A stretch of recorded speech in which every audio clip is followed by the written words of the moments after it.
welcome back.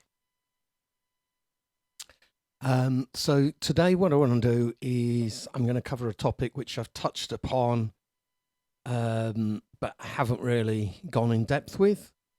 The topic is forgetting scales, not thinking in terms of scales at all. I want to give a proper explanation, and to do so I'm going to use an absolutely iconic rock riff, Whole Lotta Love. So let's get straight to it and show you how I play that riff first of all.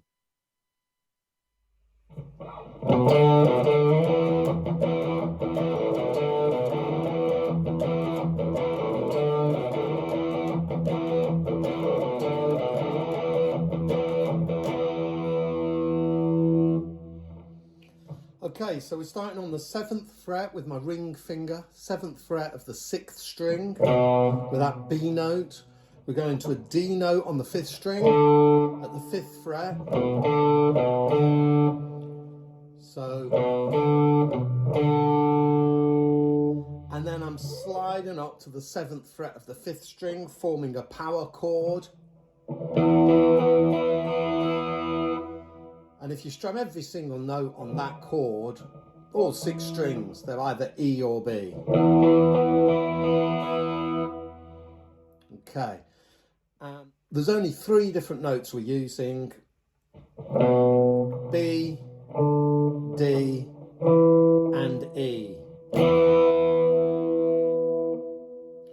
I think the most important thing about how I play this riff is the strumming. Now, quite a lot of the time I'm palm muting. It's very different from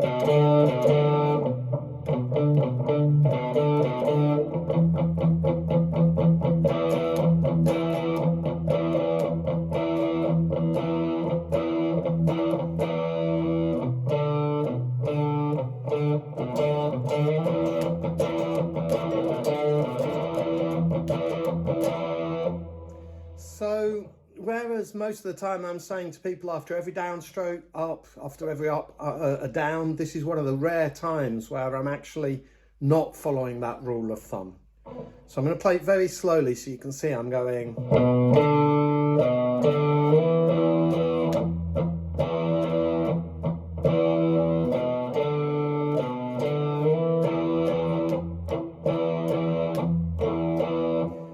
Actually going in and out of half time.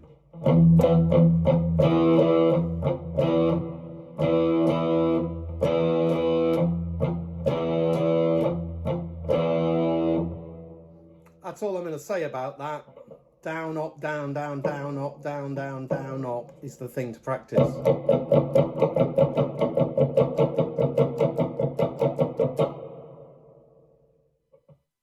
So I've mentioned the note names, but pretty much for the rest of the video, I'm not going to be talking about note names at all. It's all going to be note functions. So with regard to the key of E, which is the key we're in, E is the 1. So I'm just going to be talking about the 1 or the root when I'm referring to E. The D, which is 1 tone down from E, A, B, C, D, E. The D is the flat 7. Flattened 7th. So I'm not going to be saying D, I'm going to be saying flat 7 or flattened 7. And the B, that's the 5. That's the 5th note in the scale of E major. 1, 2, 3, 4, 5. Do, re, mi, fa, so.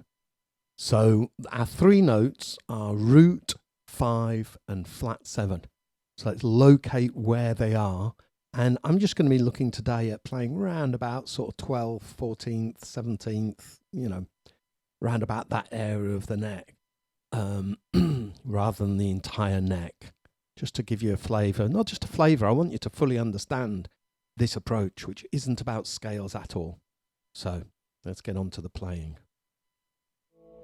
Here's my 12th fret. That's my 1. And here's my flat 7.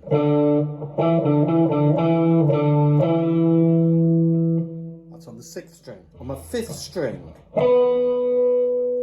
that's my 5. 1, 5, flat 7, 1.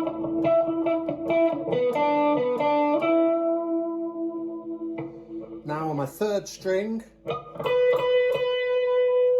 that's 12, 13, 14, 15, 16.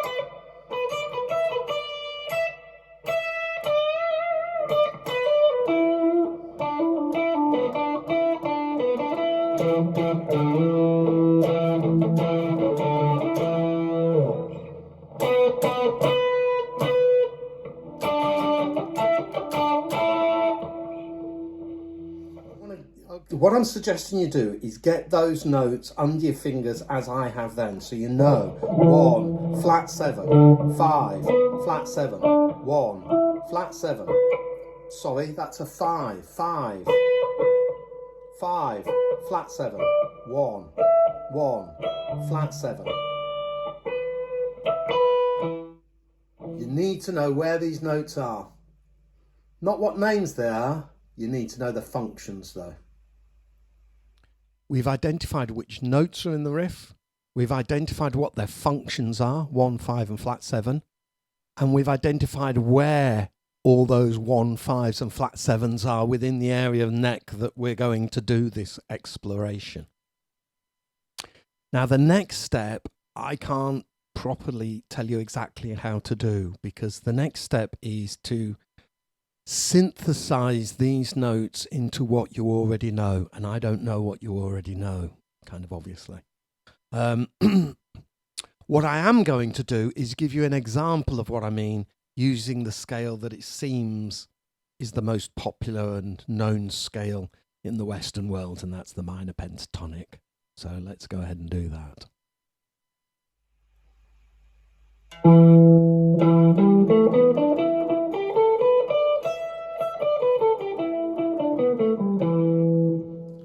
Now what I'm going to do is play it how most of us play it.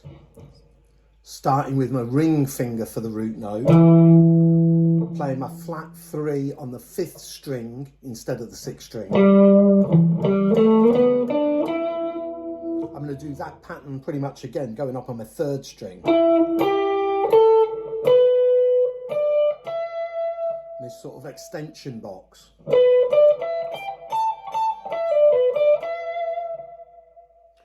So when I say about synthesizing, number one thing is to recognize the note functions that you know, because you might not know the minor pentatonic scale by note function.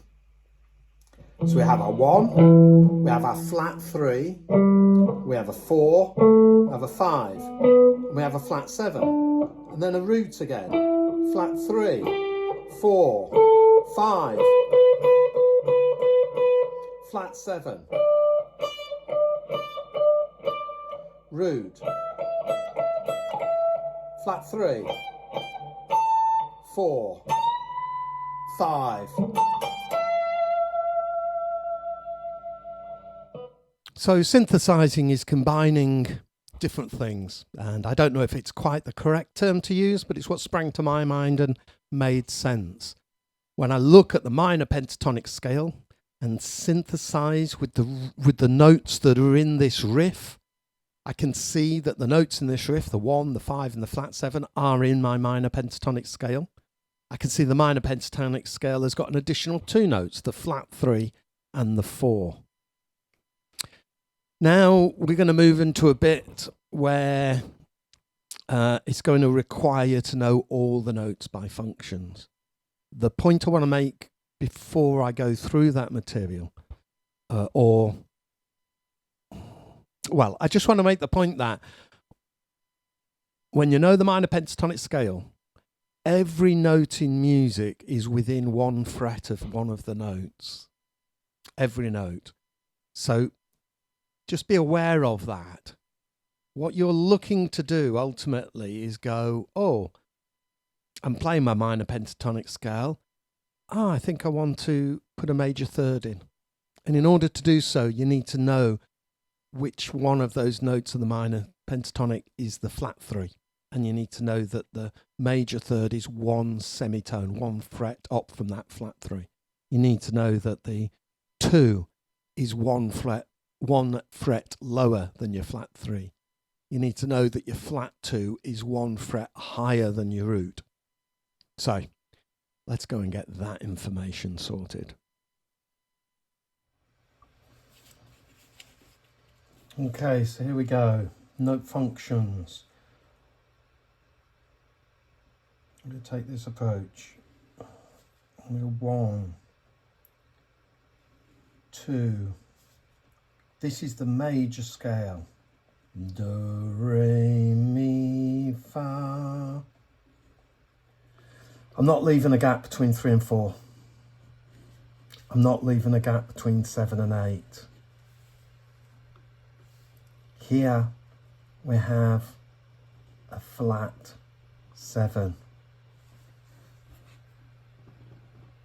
Here we have a flat 6. Here we have a sharp 4. Here we have a flat 3. Here we have a flat 2. Oh. Okay. Forgive my scrawly writing. That's every note in Western music. The 1, 2, 3, 4, 5, 6, 7 is do, re, mi, fa, sol, la, ti, do. Forgive my appalling singing. And so there's only 5 notes that aren't 1, 2, 3, 4, 5, 6, 7. Flat 2, flat 3. Flat 3 makes something minor. 3 makes it major. So the 3s are really important. Sharp 4, that's Lydian mode. That's the Simpsons theme tune. That note in there that's like, ooh, what's that note they're using? Sharp 4. So you only really need to remember those 5 and where they are. You've got flat 2, flat 3, sharp 4, flat 6 and flat 7. There you go. Get it memorised. So I do appreciate, and I've seen many a student glaze over as soon as they hear something they don't understand. What I'm asserting here is that this is not rocket science and you are perfectly capable of this. I know that a vast majority, if not all of you, learn how to count to 10 and learn how to count to 20 when you were very young. And this is, I don't mean to sound, I really don't mean to sound like I'm talking down to you. I'm not. I'm trying to acknowledge that people hear a word they don't understand and they switch off. They go, oh, I don't understand. And I'm really encouraging you to push through that. Okay. 1 to 7 are the notes of the major scale. 1, 2, 3, 4, 5, 6, 7. There's only 5 other notes. You can learn these 5 notes, what they are called, what we call them and where they are. Between 1 and 2 is a flat 2. Between 2 and 3 is a flat 3. Between 4 and 5 is a sharp 4. Between 5 and 6 is a flat 6. Between 6 and 7 is a flat 7. That's it. It's really not rocket science. Get to it. Learn it. Learn it this week. Just look at it written down every single day, 3 or 4 times. Within a week, you'll know it. Now you've got all the note functions written down, possibly even memorized. That's where you want to get to, is have them memorized. But assuming you've got them written down, let me show you what I meant by every one of them is within 1 fret of your minor pentatonic. I'm going to go back to playing the minor pentatonic, 2 notes on each string, because some of you might not be familiar with this. And I really want this to be as accessible to as many people as possible. This is my 1. Therefore, 1 fret down is my major 7. 1 fret up from my 1 is a flat 2. 1 fret down, this is my flat 3. 1 fret down from my flat 3 is my 2. 1 fret up from my flat 3, flat 3, 1 fret up from my flat 3 is my 3. I'm generally going to play that on the 5th string. If you know this is flat 3, there's 3, there's 4. It's in my minor pentatonic. 1 fret down from a 4, 3. 1 fret up from a 4, sharp 4. 1 fret up from my, 1 fret down from my 5 is sharp 4, or flat 5, blues note. 1 fret up from my 5 is my flat 6. There's my flat 7, one of my notes in my minor pentatonic. 1 fret down from flat 7 is 6. 1 fret up from flat 7 is 7, which is 1 fret down from my root. I've come to the conclusion that there are some practical skills to master and to use when taking this approach. Yeah. There are some practical skills. What am I talking about? Very simply, talking about hammer-ons, pull-offs, slides, and then in brackets I've got like playing in time. Playing in time, crucial. I'm not going to go into it hugely, but it is a practical skill that you're going to need in order to pull this off convincingly. I'm just going to acknowledge that. Let's have a look though at what I mean by using hammer-ons, pull-offs and slides to take this approach to soloing over Whole Lotta Love. So this is the approach. We've got our notes that we know are in this riff.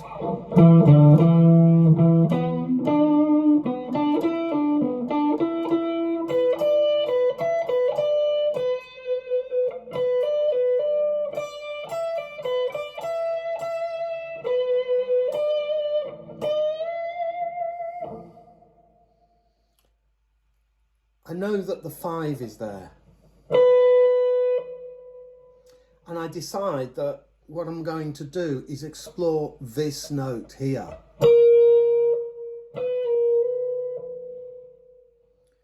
What I'm suggesting is that if you take a dipping your toe in the water approach, then it just works. So I play my 5 convincingly. And then maybe a pull-off, just dipping my toe in the water to this note and seeing how does that sound, getting it in my ears, going, oh, can I play with this and do I think it works? I'm telling you it does work, but until you train your musical ear to accept it, it might not work as far as you're concerned. And everything's as far as you're concerned. So you need to go through this process. Similarly, here's my 5, and I'm going to use a hammer-on to explore this note. Or this note. I've got my...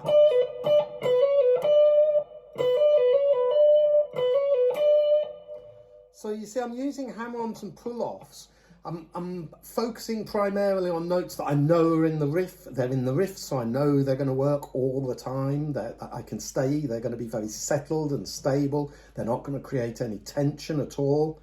And then I dip my toe in the water and I try another note and I see how it feels. And this is how I'm suggesting you go through the exploratory This is how I suggest you go through the exploratory process of exploring while you're soloing over this riff.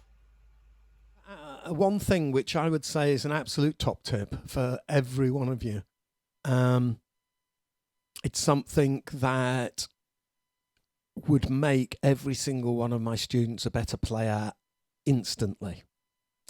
You don't, and it's true however good or bad you are as a player. So here it is. Play with conviction. Play like you mean it. Play like this is the most important thing you've ever shared with anybody. It's no good fumbling around the guitar neck tentatively. as if you're making apologies for what you're doing. Stop it off.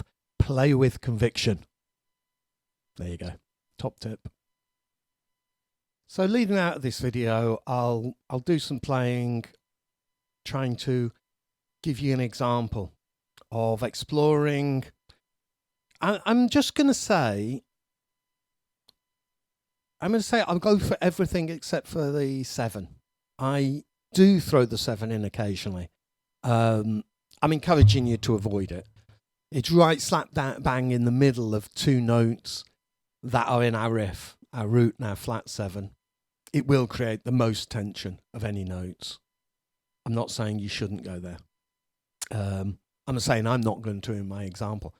And what I will do is put an effort in to hit every other note so that you can see that every note can be explored with this approach. So you can see that every note can be explored with this approach without us having to think of scales. Okay, let's be honest. Scales are awesome. Scales are useful. I've explored lots of scales. I'm coming to you with this advice, having gone through the process of learning.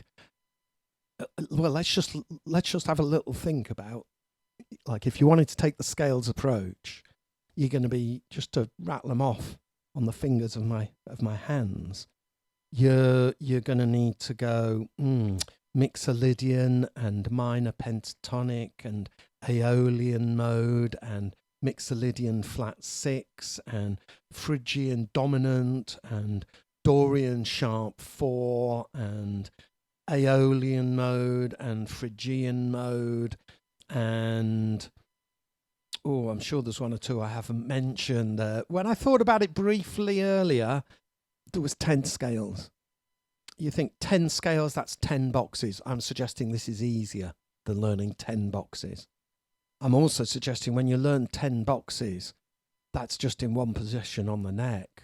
Like most of you, or many of you, know the minor pentatonic scale, and some of you, maybe a lot of you, will have gone through the process of learning the 5 boxes of the minor pentatonic. So if you think every scale's got kind of 5 boxes in order to cover the whole neck, then 10 scales is going to be 50 boxes. 50 boxes is, I mean, even for me now, after 44 years of playing guitar, 50 boxes seems like a big thing to take on. And hopefully what I've shown you today has shown that it doesn't have to be that difficult. This is easier, I'm asserting. I hope you've found great worth in this. Fingers crossed. Take care and hope to see you tomorrow. Bye now.